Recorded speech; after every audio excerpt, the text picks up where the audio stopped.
National Herald કેસમાં કોંગ્રેસ નેતા સોનિયા ગાંધી અને નેતા વિપક્ષ રાહુલ ગાંધીને કોર્ટ તરફથી રાહત મળતા રાજનીતિ ગરમાઈ છે। આ મુદ્દાને લઈને ગુજરાત કોંગ્રેસના નેતાઓએ અમદાવાદમાં ખાનપુર સ્થિત ભાજપ કાર્યાલય પર જવાની તૈયારી કરતા પોલીસે અમિત ચાવડા સહિતના નેતાઓને ડિટેન કર્યા હતા।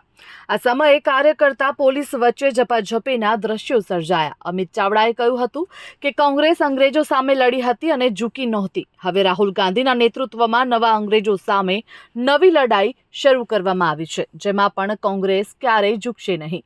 નેશનલ હેરાલ્ડ કેસમાં કોંગ્રેસના સિનિયર નેતા અને દેશના વિપક્ષના નેતા રાહુલ ગાંધીને કોર્ટ દ્વારા રાહત આપવામાં આવી હતી, જેને લઈને ગુજરાત પ્રદેશ કોંગ્રેસ દ્વારા આજે સત્યમેવ જયતેના નાદ સાથે પદયાત્રાનું આયોજન અમદાવાદના નહેરુ બ્રિજ ખાતે કરવામાં આવ્યું હતું। પ્રદેશ પ્રમુખ અમિત ચાવડાની આગેવાનીમાં ગુજરાત કોંગ્રેસના સિનિયર નેતાઓ અને કાર્યકર્તાઓ આ પદયાત્રામાં જોડાયા હતા।